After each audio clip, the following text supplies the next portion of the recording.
MMRDA का ये वो मैदान है जहां अन्ना हजारे मंच पर आसीन हैं, खासो आम उनके समर्थन में यहां आए हुए हैं। इस वक्त मेरे साथ भरत दाभोलकर जी हैं और हम इनसे सीधे बात करते हैं। भरत जी, जिस तरीके से अन्ना के आंदोलन को लेकर के सरकार आरोप लगाती है कि आप विपक्षियों का आप सिर्फ एजेंट बनकर के रह गए हैं, हिंदुस्तानी होने के नाते कितना इत्तेफाक रखते हैं आप सरकार के इस बात से?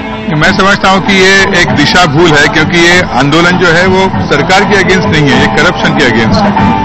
मैं खुद ये मानता हूं कि सिर्फ कांग्रेस पार्टी में करप्ट लोग नहीं हैं, हर एक पॉलिटिकल पार्टी में कम ज्यादा तादाद में करप्ट लोग हैं। तो ये आंदोलन सबके अगेंस्ट है।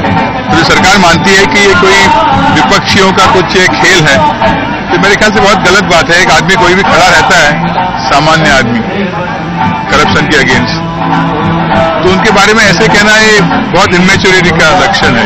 ये सरकार की ओर से इमेच्योरिटी दिखाता है। अन्ना हजारे की टोपी लगाए आप भी यहाँ पर मौजूद हैं, एक आम हिंदुस्तानी के नाते जब एक 74 साल का शख्स तबियत नासाज होने के बावजूद आंदोलन आगे बढ़ाता नजर आता है, किस तरीके का संदेश जाता है और कितनी संजीदगी से इस पूरी बात को देखने की जरूरत है अब सरकार की ओर से? यही मैं देख रहा हूं कि अगर सरकार देखती है टेलीविजन चैनल्स पे कि हर एक कोने कोने में से लोगों का सपोर्ट आ रहा है, उनको हर एक स्तर के लोग आ रहे हैं यहाँ पे, हर एक एज के लोग आ रहे हैं यहाँ पे, तो उनको एक उसमें सबक लेना चाहिए कि ये पब्लिक का सपोर्ट इनको है। आप उन पे कोई भी ऐसे आरोप उछाल कर बच नहीं सकते कि ये विपक्ष का ये है, ये RSS का एजेंट है, ये फॉरेन एजेंट है। ये सब गलत बातें हैं। मेरे ख्याल से आप जो इश्यूज इन्वॉल्व हैं उस पर अगर ज्यादा ध्यान दें और उसका कुछ उनको सुझाने की अगर कोशिश करें तो मेरे ख्याल से अच्छा रहेगा। बिल्कुल, लेकिन भरत जी, एक आरोप यहाँ पर जो टीम अन्ना पर लग रहा है, आप जैसे जो अन्ना के समर्थक हैं आंदोलन में, उन पर यह लगता है कि आप संसद को दिग्भ्रमित करने की कोशिश कर रहे हैं। कानून तो आखिर संसद में ही बनेगा, तो इस तरीके से मैदान में जुटने की क्या जरूरत है?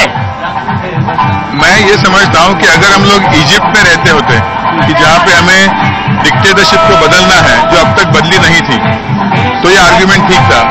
अब 60 सालों से ऊपर हमारे यहाँ संसद है, हमारे यहाँ लॉज हैं, तो अगर 60 साल तक इनका इंप्लीमेंटेशन होता नहीं, उसका मतलब उसमें कुछ खोट है, इसलिए लोगों को रास्ते पे आना पड़ रहा है। ऐसे नहीं कि फर्स्ट टाइम हम लोग डेमोक्रेसी देख रहे हैं, हमारे देश में 60 साल से डेमोक्रेसी है।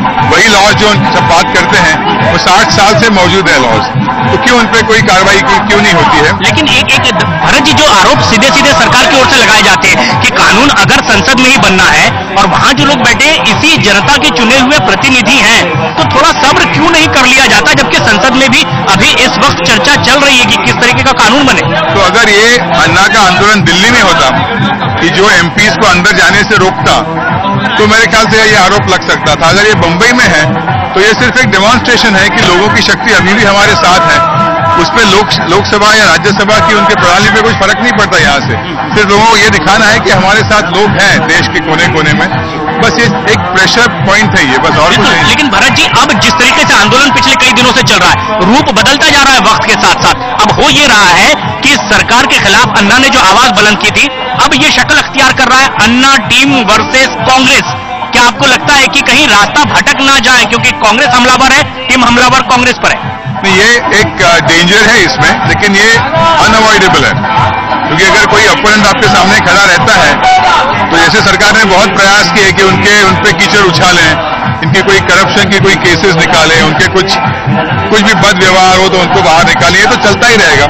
तो it finally anyway become team Anna versus the government, but that's a very superfluous thing. ये basically establishment and people against corruption in establishment, ये मेरे ख्याल से जंग जो है ये जंग है। बिल्कुल। और भरत जी, आप अपनी विधा के साथ साथ बिल्कुल एक विचारक के तौर पर भी शामिल होते हैं जब हिंदुस्तान में किसी तरीके की चीजें इस तरह से एक्टिव होती है। लेकिन अब जो कांग्रेस और टीम अन्ना के बीच ये वाद विवाद, आरोप प्रत्यारोप चल रहा है, कुछ राजनीतिक दल जो और चुनकर के आए, क्या इनकी भूमिका अहम नहीं होती है, क्योंकि वो भी जनता के प्रतिनिधि हैं और उनकी राय को भी शामिल किया जाए? मेरे ख्याल से इसमें सिर्फ दो ही बातें बनती हैं, एक कि आप करप्शन के साथ हैं या खिलाफ हैं। अगर आप खिलाफ हैं तो एक लॉ लाइए, बाद में अमेंडमेंट्स होती रहेंगी उसमें।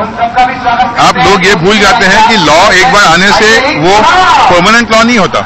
हमारे कॉन्स्टिट्यूशन में भी अब तक 90 के ऊपर अमेंडमेंट्स हुए हैं। तो अगर एक लोकपाल का लॉ अगर बनता है, अगर एक्ट पास होता है, उसमें आप जैसे आगे चलते हैं, आपको लगता है कि ये ठीक नहीं है, तो आप उसे आप आगे चलकर अमेंड कर सकते हैं। लेकिन ये एक बेसिक प्रिंसिपल में एक्सेप्ट करना कि हमें एक करप्शन के अगेंस्ट एक लोकपाल स्ट्रांग लोकपाल होने की जरूरत है, एटलीस्ट एक्सेप्ट दैट। हर एक पार्टी को ये एक्सेप्ट करना चाहिए कि हमें ये पास करना है, आगे चल के हम उसमें हम जो भी चाहिए वो सुविधा के तरीके से अमेंडमेंट करते जाएंगे। बिल्कुल, यानी सियासत छोड़ करके अब देश हित की बात सोचनी पड़ेगी। संशोधन तो भविष्य में भी हो सकते हैं।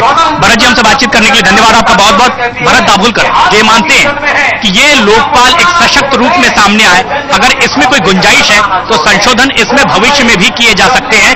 इस पर सियासत नहीं होनी चाहिए और तमाम राजनीतिक दलों को यह स्वीकार करना चाहिए कि भ्रष्टाचार को लेकर के अब सभी को एकमत होना चाहिए कि सशक्त लोकपाल बिल बने, गुंजाइश नजर आए तो फिर उसमें संशोधन के लिए कार्रवाई आगे बढ़ सकती है। और क्या कुछ इसके अलावा भी है, क्योंकि स्टूडियो में मौजूद है हमारे कुछ गेस्ट और इनके साथ बातचीत कर रहे हैं मेरे सहयोगी Ashraf Kareem. Over to you. जी बिल्कुल प्रशांत, आप बने रहें।